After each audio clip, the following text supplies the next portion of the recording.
Tenemos a Nelson Castro en mesa. ¿Cómo estás, Nelson? ¿Qué tal? ¿Cómo Hola, están? Nelson, ¿cómo estás? Bella jornada, ¿cómo están? ¿Bien? Bien, Muy bien. perfecto. ¿Vos? Yo también, un gusto estar aquí, Bien. gracias por la Estás invitación. con doble turno. Con doble turno, que lo disfrutamos turno. enormemente. Bueno, Estás en ¿quién fue Continental, tu uno casa? se ducha, sí, uno se ducha, y a las 5 está Nelson y luego a las Exacto. 17. Lo escuchamos todos los días a las 5 de la mañana. Muchas nosotros, gracias, realmente. Bueno, un sobrevuelo, ¿cómo estás viendo ¿Cómo la no? historia? ¿Cómo para Complicado, aproximarnos? escuchaba tu apertura, que la comparto ampliamente, ¿no? Es decir, estamos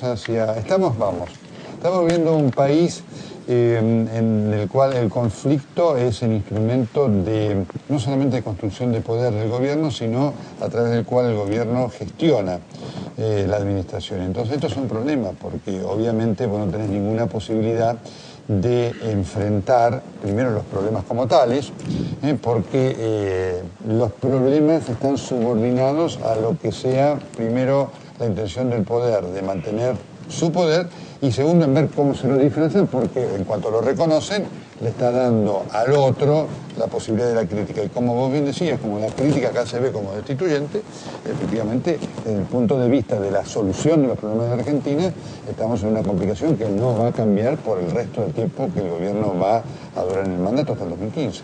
Nelson, libro número 5. 5.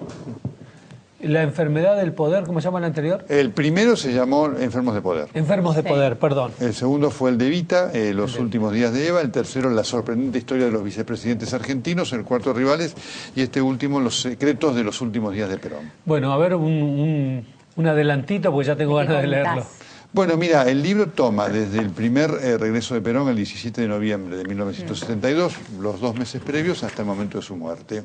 Y tiene 2 objetivos. Primero, el hacer un repaso día por día de lo que fue la crónica de ese tiempo.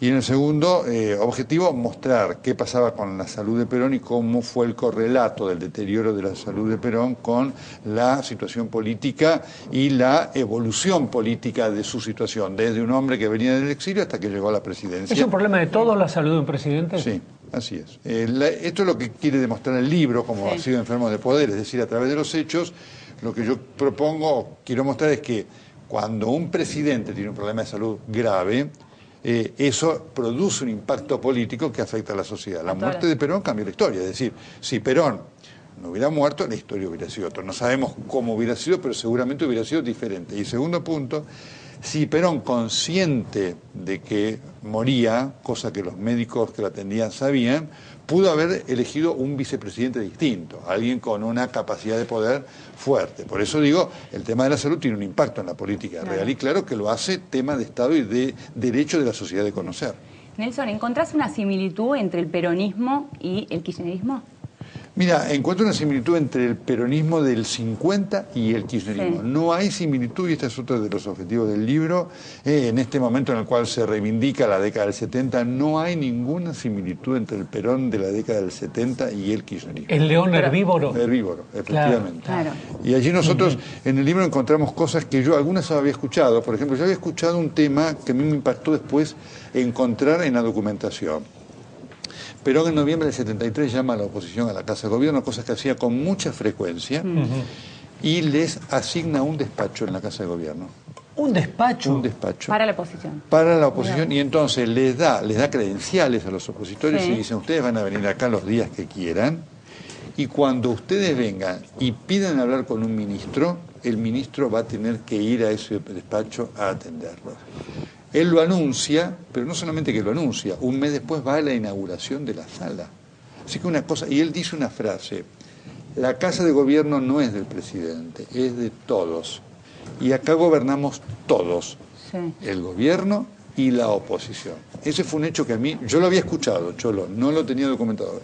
Verlo documentado y lo hemos podido transcribir, a mí me impactó y está demostrando claramente la ignorancia de muchos de los que hablan del Perón del 70 hoy día. Que hoy día sería inimaginable. Absolutamente. Hoy parece una cosa realmente de ciencia ficción. Sí, yo cuando hablan tanto del 54, no sé si es el 54 hoy, siento como que el que tiene alguna voz crítica es como que no es, Sí, claro. no es país, tiene derechos Así es. menores. cuando en realidad es el gobierno de todos. Así es. Bueno, vos lo decías en la apertura, y estuviste muy bien, cuando la presidenta habla de la presidenta, viste que la locutora la presidenta de 46 millones de argentinos. Bueno, no lo es. No lo es. Lo que se ve claramente es que la presidenta es la presidenta de su facción política, porque ni siquiera lo es del peronismo, es decir, el peronismo está dividido, es una facción de su militancia. Y nada más. Y esto es un problema muy fuerte, muy involutivo, que Perón cuando vuelve se encarga desde el primer momento con aquella frase, para un argentino no hay nada mejor que otro argentino, se encarga de enmendar, consciente del error que había él cometido con su postura política en sus 2 primeros gobiernos. Pero sí en la división que creaba el peronismo en los 50... con respecto a lo que crea hoy el kirchnerismo en una mesa familiar. Así es, lo mismo. Más lejos, ¿no? Eso era lo mismo. Claro. Y Perón se encarga de solucionarlo, de trabajarlo con su abrazo histórico con Balbín. Claro. Perón lo recibe a Balbín en Olivos y él le dice, usted y yo representamos más del 80% de la población que quiere que nos unamos y lo vamos a hacer. Y Perón dice, así como yo lo indulté a usted, pido que me indulte usted a mí. Y producen ese aprendizaje fenomenal que cambia.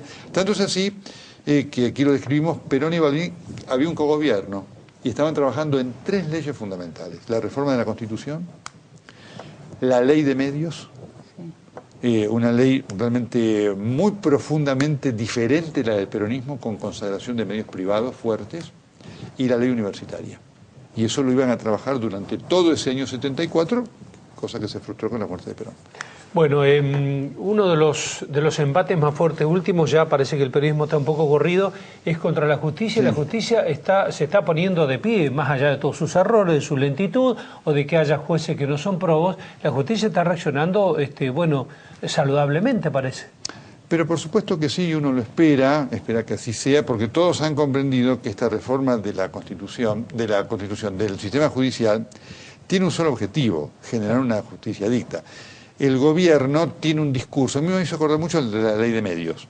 Cuando el gobierno vino con la ley de medios, el enunciado era, queremos medios más para todos, con el tema Clarín, que Clarín tenía una posición dominante, que todavía la tiene, y uno decía, en eso tienen razón, y estaba la idea, bueno, vamos a permitir que aparezcan nuevos medios diferentes, y uno decía, no. Lo que el gobierno quiere es exactamente lo contrario, bajo ese enunciado indiscutible. ¿Quién no va a querer que haya más pluralidad de medios? Nosotros los primeros. Bueno, finalmente los hechos demostraron que los que criticábamos teníamos razón. Con la justicia pasa lo mismo. El gobierno dice, queremos una justicia mejor. ¿Quién no quiere una justicia mejor? Vos, yo, sí. Todos. Ahora, esta reforma no va a lograr una justicia mejor, va a lograr una justicia peor para todos los que puedan pretender estar protegidos del accionar del gobierno. Claro. Otra de las grandes confrontaciones de este gobierno es el campo. Sí. ¿Cómo se puede entender que el sector que podría ayudarlos en este momento a tener dólares, que es lo que más le está preocupando al gobierno, hagan todo lo contrario? Bueno, es producto de lo que yo siempre digo, este gobierno tiene un problema psicológico político que analizarlo va a ser muy interesante, ¿no?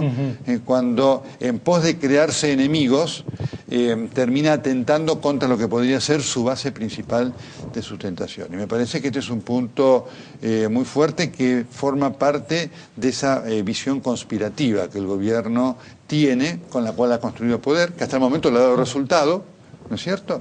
Y que tal vez si la sociedad termina de evaluar lo nocivo de esto, empezará a dar origen a una, yo diría, postura crítica de la sociedad frente a estas cosas que son absolutamente contraproducentes para nuestro país. Pues es que es muy curioso, de a rato el gobierno parece como si fuera oposición de todo un grupo de poder, y entonces que están haciendo todos los males y que ellos se resisten como si fueran oposición y no los responsables principales del manejo, ¿no? Bueno, esto es propio de esto del relato y de esta idea maniquea de querer generar una ficción. El gobierno vive una ficción permanente que un día se choca y se estrella contra la realidad.